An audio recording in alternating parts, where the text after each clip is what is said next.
And welcome back, ladies and gentlemen, to another episode of 501 Tacos Anime Unks Edition. It's your host, Taco Ortiz, history's spiciest podcaster and the best voice in podcasting. Thank you very much. Here are my co-hosts, one of my favorite people, DB, the Dark Braden. DB actually got me to tear up this Monday with one of the most heartwarming comments I've received recently. And I'm keeping it between us. Not that I don't want to share, but it was something that was just so tender and so personal. I have not shared it very widely with others, but DB is the bro. And back here again, Anime Unks, another episode. Let's have some fun. DB, what you got for the people? Not much, just chilling, ready to enjoy a nice night of got some football coming on. Finished up some anime this week, so it's been a good week. It's been a good week on the day. It's been it for the weekend as a whole, it feels like a triple crown kind of weekend. It's Nice. just been a really solid weekend overall. Nice. Yeah, Lions are on a bye week. So no football for me that much today. I've been kind of getting caught up on homework after a week of travel.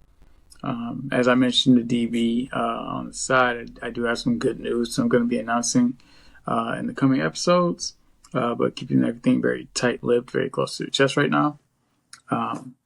And DB and I have been chatting about unironically, given everything that's going on in this country, but we'll keep things very light, very casual, not as non-political as we can. Western versus Eastern concepts of power, meritocracy. I hope I said that word right. And exceptionalism. And there was a comment I read on Reddit a couple weeks ago. I'm going to actually quote it verbatim. So the actual hot take was that Madara deserved all of the stolen power that he got. Essentially, him biting Hashirama to steal some of his flesh and implant it into himself. Pause. There's so much other subtext that goes with that. Fair. And I mean, again, Madara is one of my favorite people. He was a very boring villain after a while, but he was awesome as far as aura farming. But someone said that all the stolen power that he got, he deserved. There was a similar comment about Kabuto. Now, I do realize that Naruto is a bit dated. I'm a Naruto. Literally, my twin sister went to Japan and got me the very first chapter and copy of Naruto because I'm a lifelong Naruto. But this comment, I think, is more relevant today than probably any other time, especially when Naruto ended in 2014. So here it is. It's by Curious Islander XXX9. Shout out to Curious Islander XXX9 for this great comment. This is a really interesting viewpoint that I think stems from Western ideas of exceptionalism and meritocracy that isn't so much found in Eastern storytelling. The idea that being handed something is morally negative while also praising someone for being isolated and basically stealing what doesn't belong is seen as a virtue. It's quite intriguing, if you ask me, since most humans need one another. There's never a thing as self-made. There's never a thing as self-made yet, or at least the mythic way we want to think of it. Madara would have been more powerful if he cooperated with the village and was given power as a reward. Because we don't see the ethics in being an altruistic person, which takes a hell of a lot more work than being selfish, we view being handed power as a bad thing. And whether or not someone works or is handed something, shouldn't the merit be placed on how wisely they choose to use that power?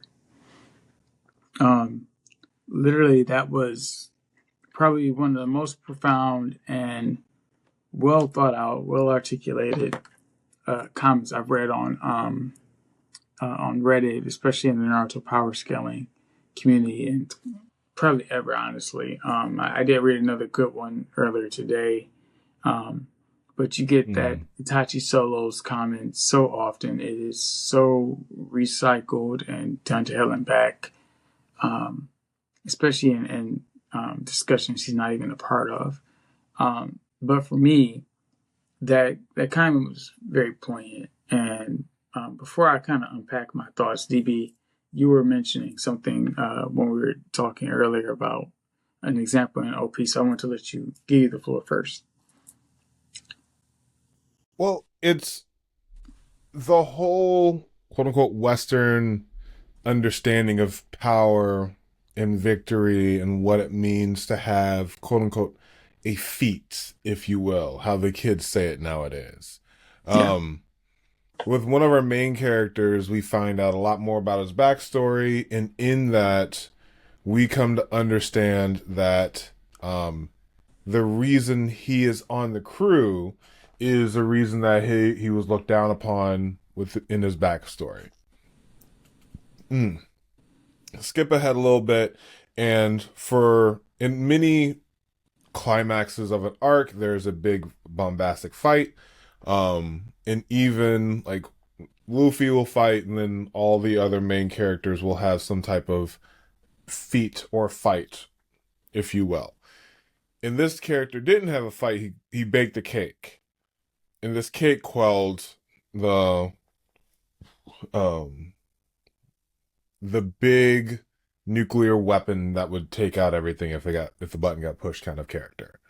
Um, so in a way, he had a big feat for himself in his character and who he is as a person. But for in this coming from a very Japanese culture where success isn't necessarily in the fight, in One Piece, I'll say off the rip, isn't the biggest, doesn't have the best fights. Naruto has way better fights than One Piece. Bleach is nothing but fights. Like, it's supposed to have better fights than One Piece. But in this case, this character baked the cake and everyone's just like, boo, boo. But I, as an adult now, and being able to contextually understand, it's like, okay, not everyone has to go boom, boom, pow, pow, punchy, punchy to have a big feat in this scenario. So it's it's a very salient understanding to storytelling, especially. yeah, yeah. Um, as always, very well said. I have a few, and ironically, there's a Naruto example, but I want to preface this comment with the fact that as I've gotten older, and this is probably actually a consequence of Bleach, unironically enough, I've appreciated the subtlety in resolving conflicts a bit more than the action, the throwdowns, and things like that. I can say that the reason I'm so into Naruto power scaling, besides the fact that it's Naruto, is the matchups. I think Naruto just has a system, or at least power system, where matchups are more fascinating as a consequence. That's fair. But I That's very fair. do, yeah, I do appreciate subtlety in storytelling. I'm not one of the, and this is why I'm actually not a huge fan of Hunter x Hunter. Um, and I know that probably sounds absolutely egregious to a lot of people, but I don't like having everything explained to me to make it seem like the author is really smart. I Mm-hmm. like to have things inferred and for me to piece things together. And just the blocks of text over explaining everything just drives me insane. I say all that to say there are some statements and feats in Naruto that kind of go under the radar until you kind of put some things together.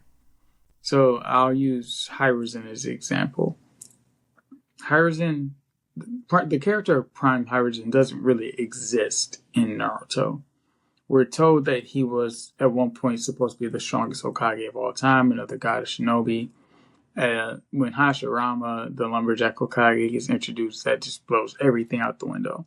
And I can say unequivocally that I just dislike the character of Hashirama, not just because all he has is wood, but because he really doesn't fit that Indra versus Ashura pattern that we've gotten from other characters in the reincarnation cycle.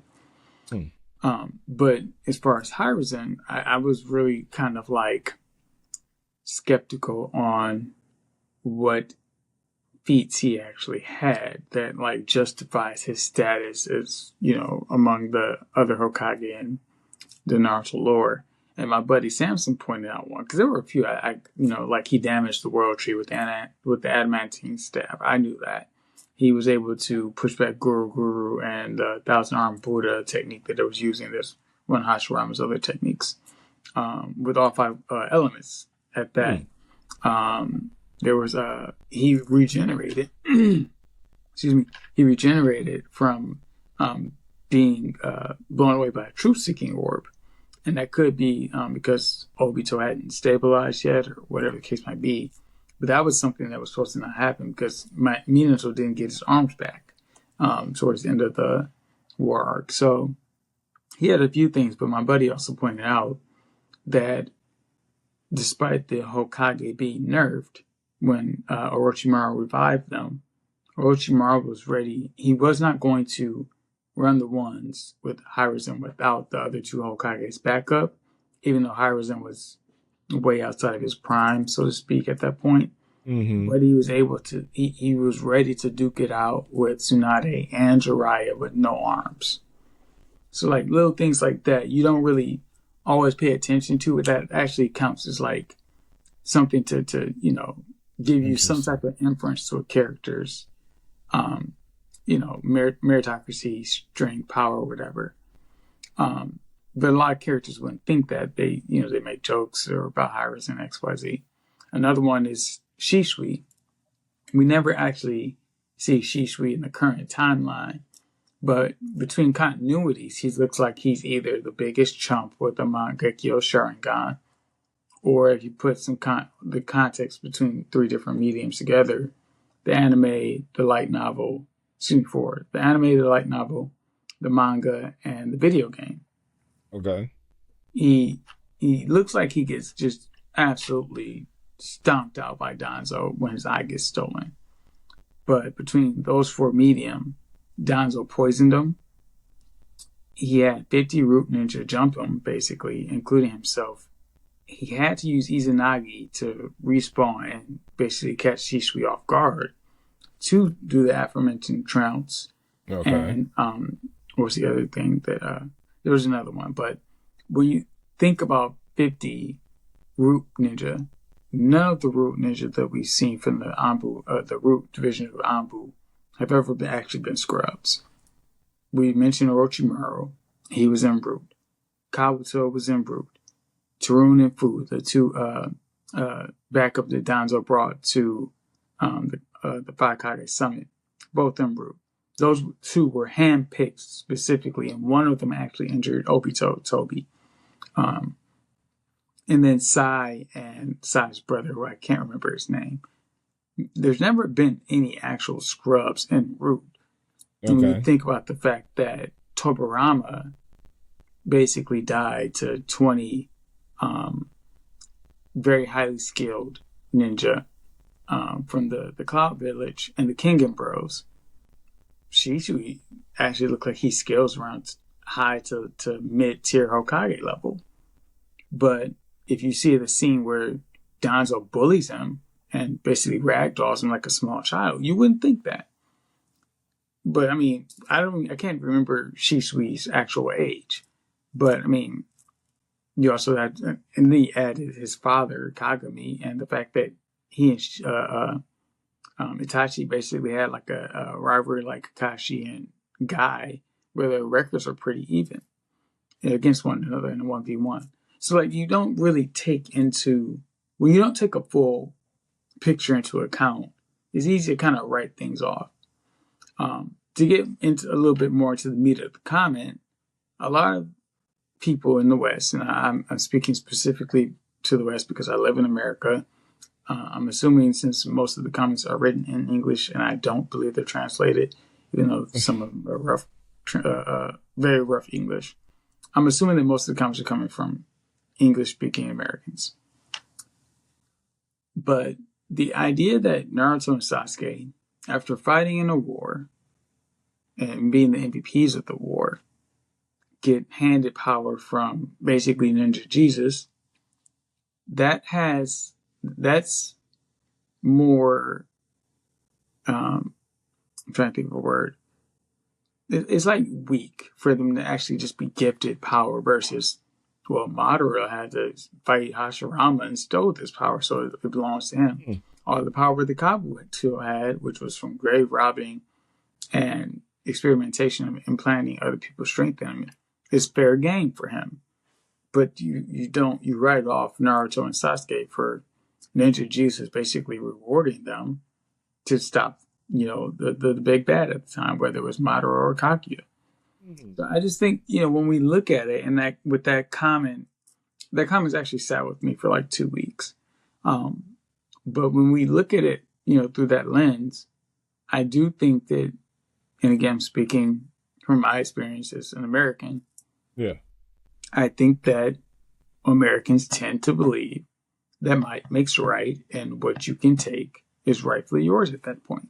And whether I fully you agree use, to that. if you actually use anything resembling subtlety or ingenuity, guile, it's dismissed as soft, weak. So that comment really did sit with me for a good 2 weeks because it even though we're discussing anime, manga, things that are made primarily for teens, hence why we have so many action scenes. I'm in we're anime unks. We're in our mid-30s. And I'm at a point in my life where I like to reflect on things. And, when I apply it to the real world, as you should, which is going to get to another question before we just talk about some more fun stuff. Yeah. It really made me sit back and think for 2 weeks because I think we need to address that as a people and as a culture. And,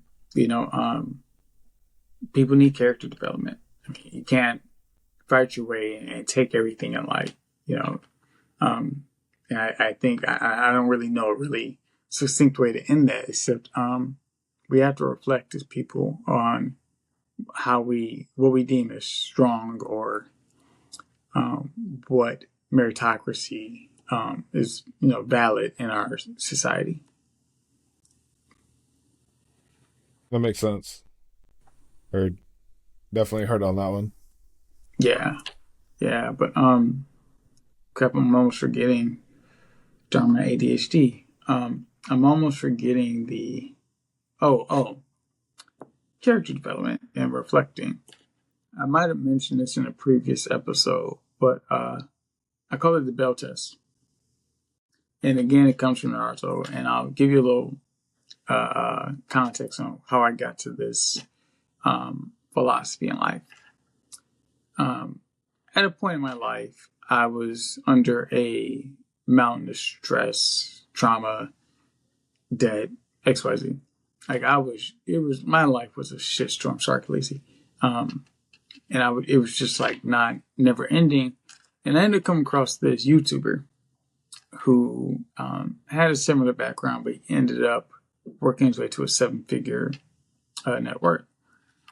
And one of the simplest and honestly unironic ways that he helped me was to say, think of your life like a video game, RPG, or anime, whatever. And my therapist actually does encourage the same thing, which is why I got back into video games so heavy once I became a bachelor again.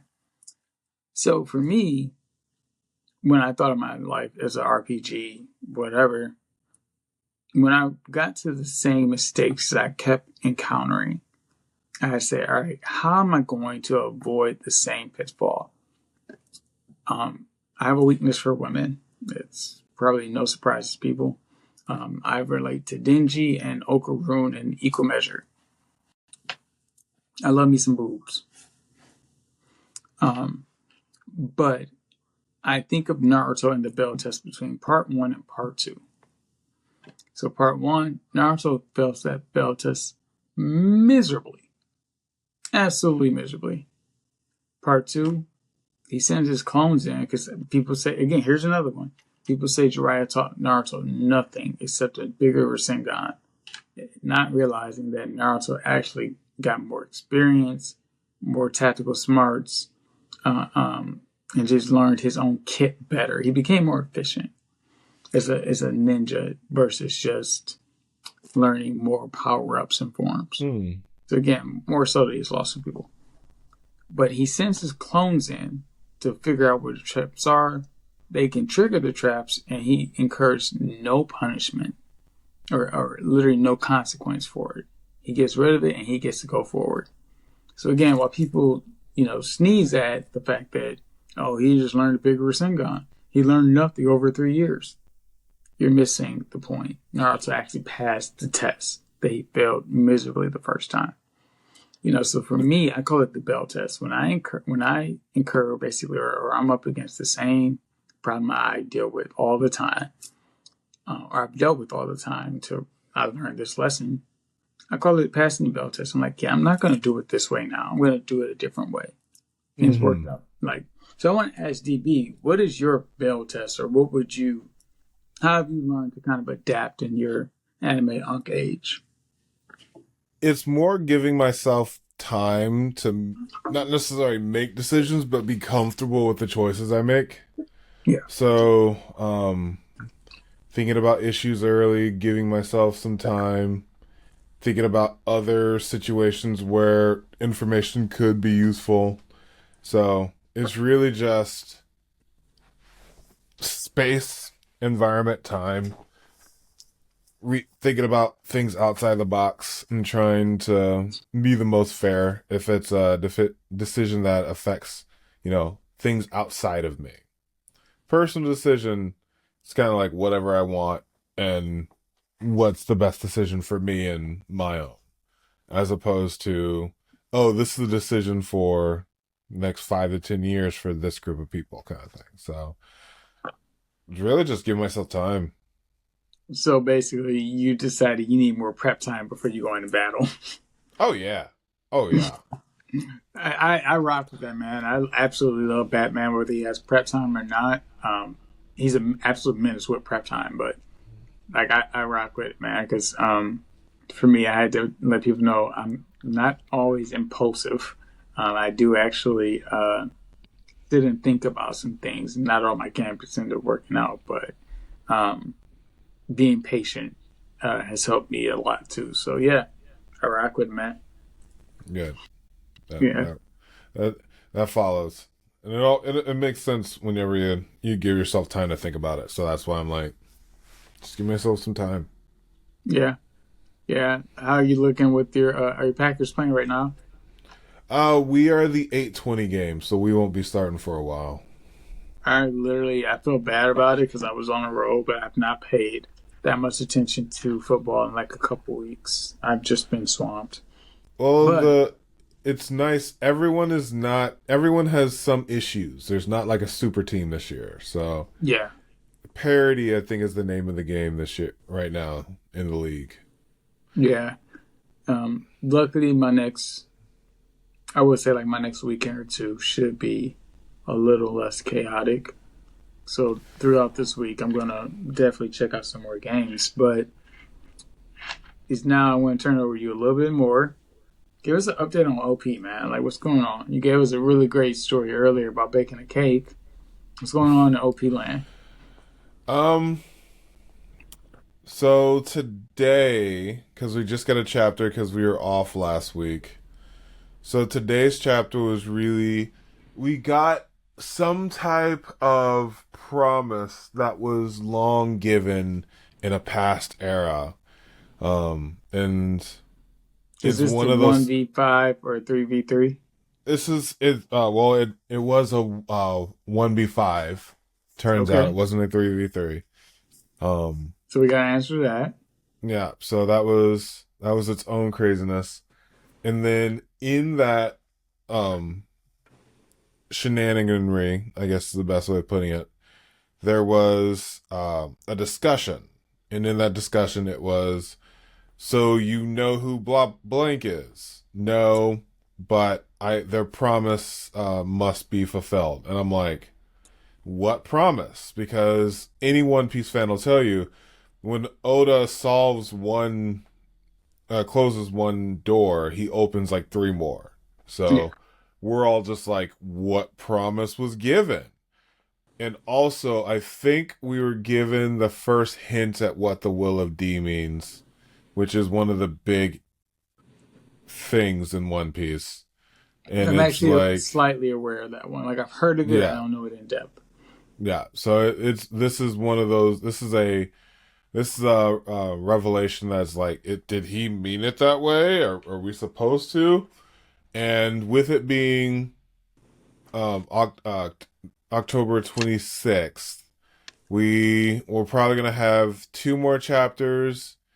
We're probably gonna have four chapters by the end of the year in all remaining. So we'll have one next week. We'll see where we go from there. But um, I think that as far as One Piece goes, this is kind of like showing end of times kind of um, storytelling. So like I could see One Piece like ending very soon because of what we're getting now. Right. Because these are things that you wouldn't want shoehorned in like some epilogue at the very end. No, you Yeah. want this in the meat of the story, not in some like data log. No, give it to me like right here, where I'm just like, what does this mean? What does this mean? So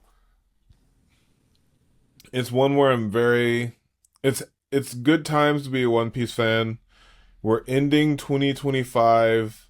I think we're gonna end it with some crazy reveal because we're in a backstory. So Oda likes to reveal things in the backstories.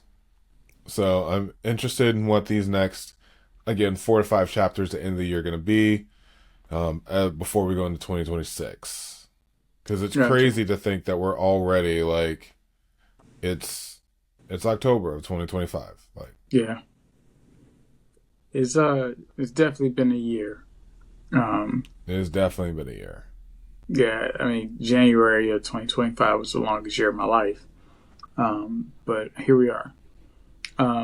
But do you want to say a little bit more about what was hinted at about the Will of D and what theories you have about it? Well, there's a there's something called the Davy back fight.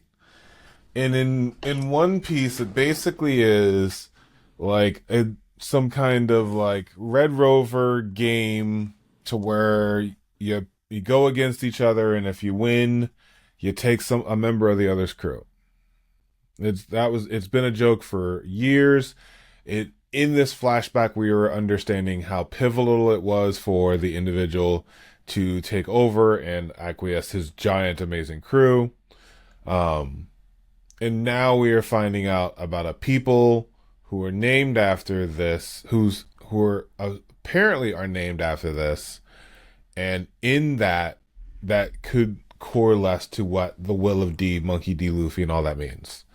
So they said this in a plural way, insinuating that there are multiple of these people coming about. Okay. I So like it's it. like, okay, So here's the thing. It's a slog for me to get caught up.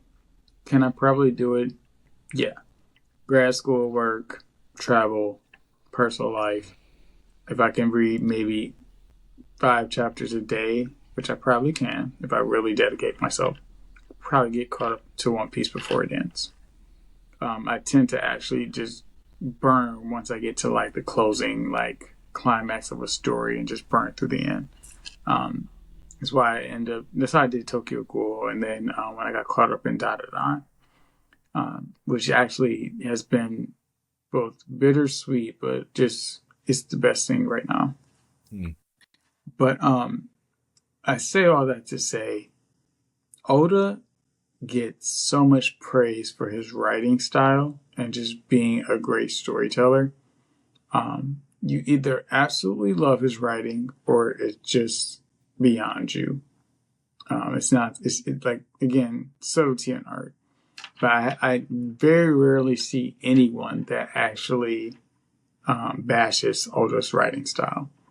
Um, Now, for all of my love of Naruto, was it a perfect story? No.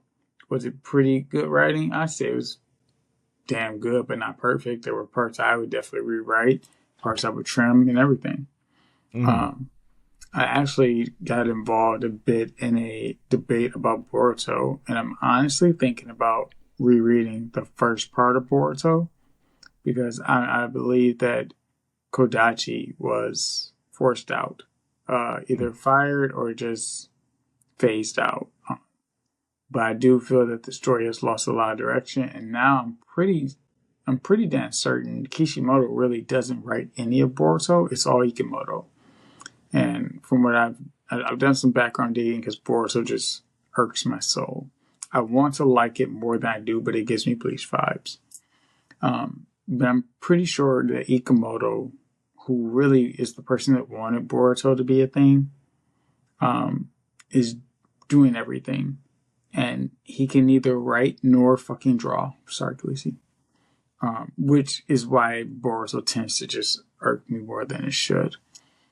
So we actually did get a break from Kagurabachi this week. Kagurabachi's in an interesting place because we know that they're getting to a climax of a very pivotal battle. My buddy Sam thinks there are too many characters being introduced and the fat needs to be trimmed. I'm betting that it will be within the next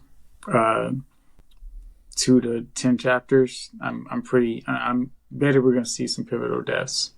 There's no way that characters don't walk out of this climactic battle for the Shinichi without several key deaths. So we'll see because it's going to change the landscape. But we're talking about flashbacks, and JJK Modulo has gone into a flashback concerning the aliens that have come to Japan and Earth and Japan's refugees. It's getting a flashback already. Chapter the series 8 just started.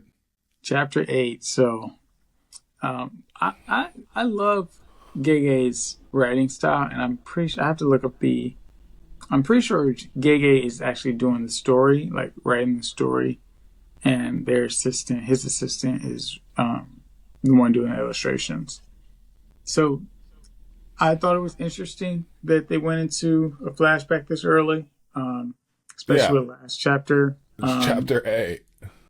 Yeah, especially with last chapter, kind of dropping the bomb that a character has a brain tumor, and has 6 months to live, which is wow.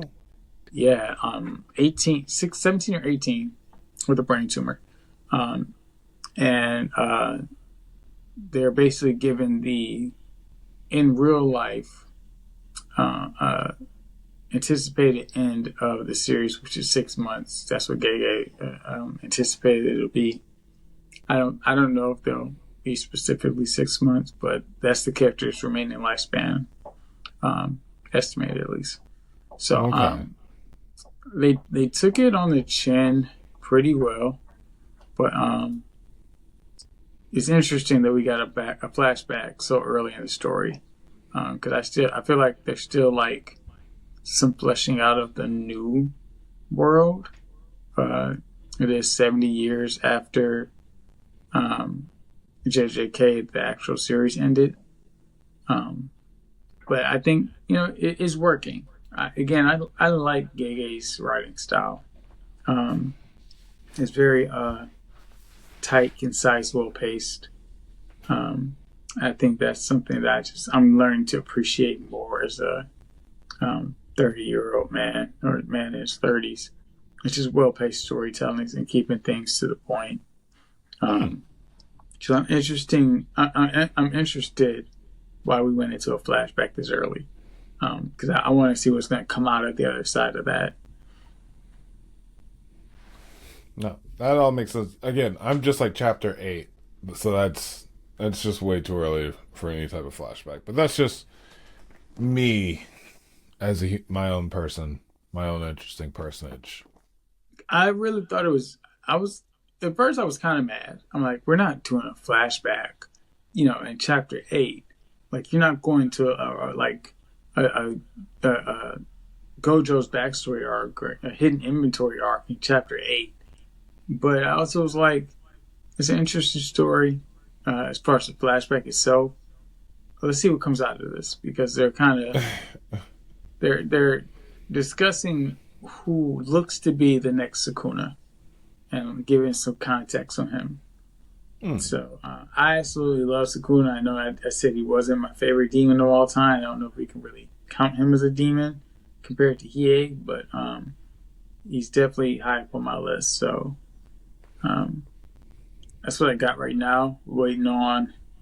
Uh, waiting on Dada tomorrow. I'm hoping we get a new chapter of Chainsaw Man on Tuesday because Chainsaw Man was funny as hell. Where are you caught up on the manga? I'm not. I think I'm not up to the last two or three. So we're at another pivotal battle, and I'm not gonna spoil this, but there's a character that admits they killed another character, made it look like a suicide, and then says, "I'm still a good person." And they and another character kind of sharing some shitty things they've done to make sure people have died. That and I just it was so hilarious because in everything that's going on in Chainsaw Man, you kind of forget to laugh sometimes. Like you can't help it. Denji is literally probably one of the most pitiful characters you will ever encounter, but he stays optimistic, he stays going, and you love that for him. Oh yeah. But it literally was like in the climax of a really just pivotal battle for the world, and these two characters are like, oh yeah, I killed somebody, made it look like suicide, so don't worry, I'm still a good person. Especially when Denji actually saved a cat over two human beings. Um, Denji is so high on the spectrum, and I absolutely love it, dude, because it's just like one representation. Two, the guy just he never fails to make me laugh, and I just appreciate that type of humor at this point, where it's just like I needed that laugh. Hmm. Oh, Dingy. Yeah, I'm not completely caught up, but it's one where there's a lot of free time coming up. Got I've got Halloween off. I'm gonna take a lot Nice. more time off in the upcoming months. So I'm getting excited. I'm just taking time to read as I travel. Um, Yeah, so big. I got a new iPad, which is what I'm recording on now, and I love reading on it. So I can put my phone aside, turn my phone off. Only certain notifications come through to the iPad. I can just binge. Um, Okay. yeah, thinking about rereading part one um, Boruto, especially up to chapter Mm. 52, where Kodachi uh, signed off, so to speak. Again, subtlety and art. I also understand why so much attention being drawn to a boss was frowned upon. But in hindsight, it really was a great narrative storytelling, or at least plot device, I should say. Hmm. And then I actually did some more background reading. Kodachi was behind Code Geese, and there was another manga that he was involved in. I can't think of the name of it right now, but he's like a sci-fi guy. And That's pretty cool. yeah, and some people in some of the comments and forums are saying that some of the arcs he's been responsible for, he in particular, have been like the best arcs in those stories. So I'm actually going to do some more background reading. I'm actually going to get into Code Geass. Um, I watched part of the anime back in the day, didn't like really stick with it.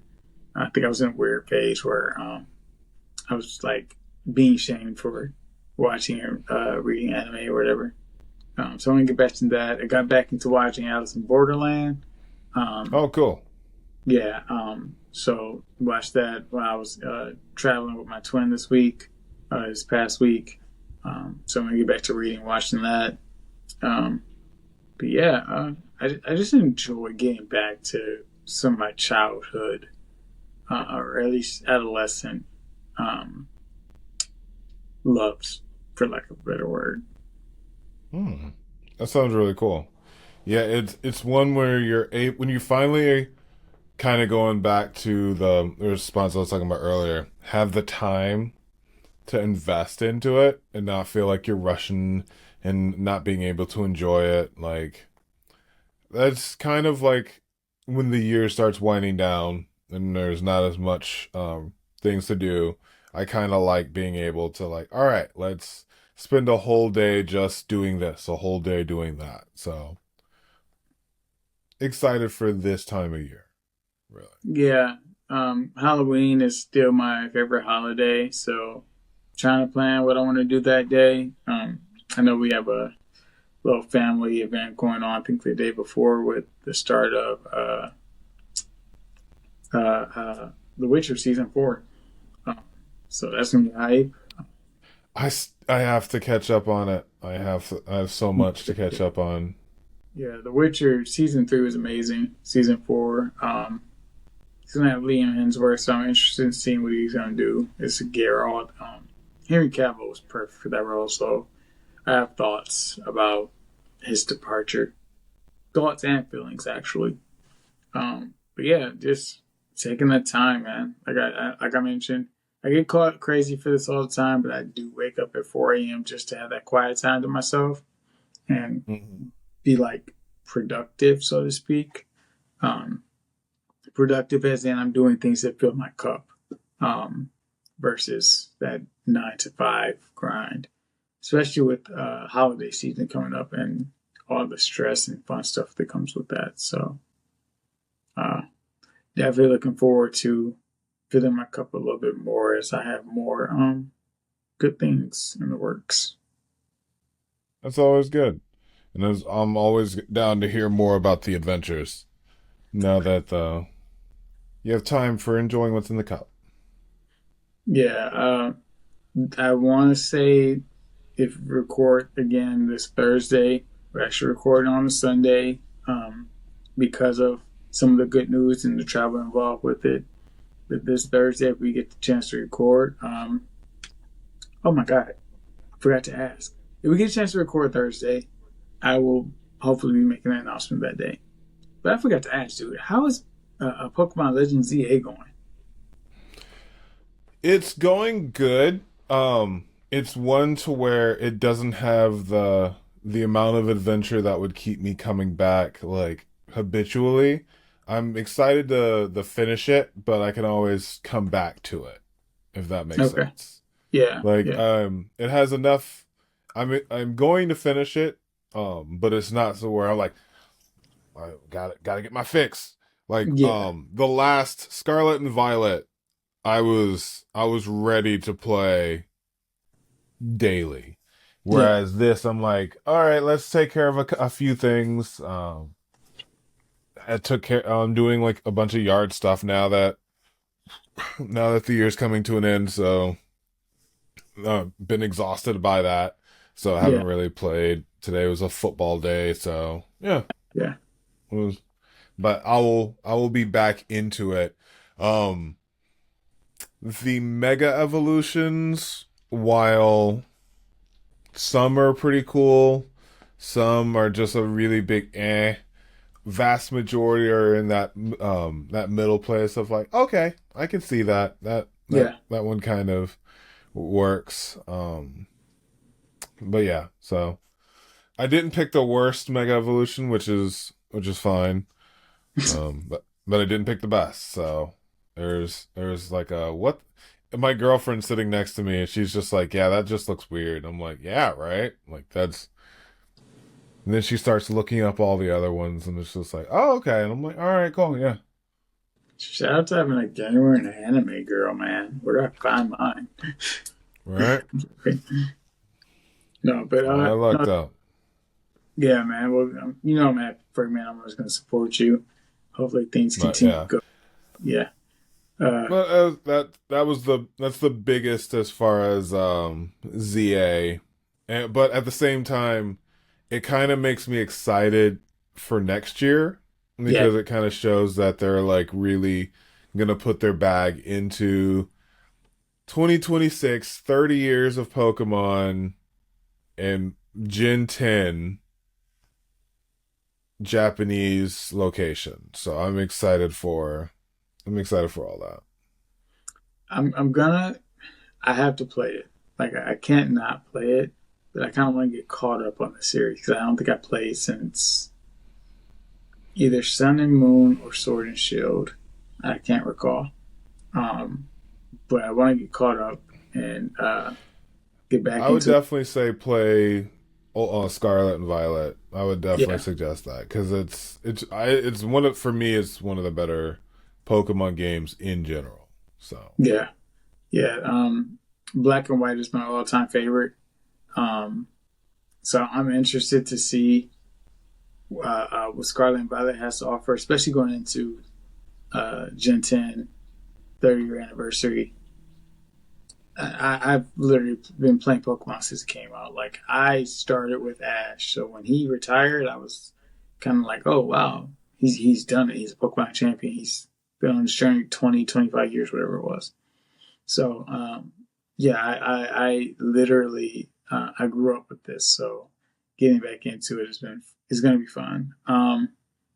And my buddy Sam has gotten me into Genshin Impact, which has been fun. okay. I've been trying to and frustrating myself with trying to sideload it onto my Steam Deck, but I'm going to figure that out. It's like some little patch that's not causing like a but really minor error, but very pivotal. I'm just trying to figure out where there's a misfire for me. Otherwise, I just play on my tablet. But I like playing on my Steam Deck. I've been playing some not Persona Metaphor. I got heavily engrossed in that story, so unfortunately Final Fantasy 16 has kind of been on the back burner a little bit. Kind of sad that we're breaking off from Sid early in the game. Um, Also kind of surprised that Jill wasn't like a blood sister to Clive, if I'm understanding this Hmm. correctly. They call her Lady Warwick, and he's Lord Rossfield. And it was like, wait, they're not brother and sister? Like, is it different mamas? Like, what's going on here? So I actually got to get back into Final Fantasy 16 and kind of figure some things out. But right now, Metaphor is, I would say, is very relevant to the times we're living in today. That's I'll good. leave it at that. And that's kind of, besides homework and reading and everything else, um, Metaphor is speaking volumes to real life, which, Hmm. while real life is absolutely insane, especially here in the States, Metaphor gives me some hope. Um, yeah, it gives me some hope. Keeps the ideals in me alive. Hmm. There you go. Here's to Yeah. being able to look forward to those things that give us that ability. Yeah, I mean, I strongly, and we're gonna sign off soon. One, it's almost 8. DB has an 820 Green Bay Packers game. Like, I'm not gonna hold him hostage to record with me. Like best time ever. But I'm gonna sign off by saying I highly recommend to everyone, and not just because my therapist advised me to do this, but just play video games, play an RPG, learn yourself. Um, Get um, out there and escape. yeah, and just take a break from reality. My current class, I have to actually read the news, which I love and appreciate because I was getting more into it over the summer anyway. But now I'm doing deep dives and making myself better, more aware of a lot of things. But that also Hmm. means that I'm pissing myself off um, pretty regularly, even at 4 a.m. in the morning. So take a break sometimes, people. Get out of your head, get out of reality, um, play with some of these pro tags and RPGs, and find yourself. Like, dip out of reality and tap in with yourself. DB, what you guys do? Get ready to sign off. Not much. Just excited for the upcoming weeks. Not well, we got football going on today, but got a lot of life going on. So Just excited about what's coming next. So for all of those who are watching back, thanks for being here. And for all of those who are going to be stopping by, welcome. Welcome to the fun. Yeah, as always, make sure you like, share, subscribe. Thank you for sitting and listening to us nerd out. This is literally one of my favorite things to do during my week is literally nerd out with my bro. So I appreciate all you taking the time just to sit with us. If you watch a whole episode, if you watch 5 minutes, 20 minutes, whatever, 5 seconds, it's not really about the view count so much as that you're with us in spirit. So, as always, kitchen's always open if you want to get cooked. But thanks for stopping by and listening. Like, share, subscribe. Later, Space Cowboys. Peace.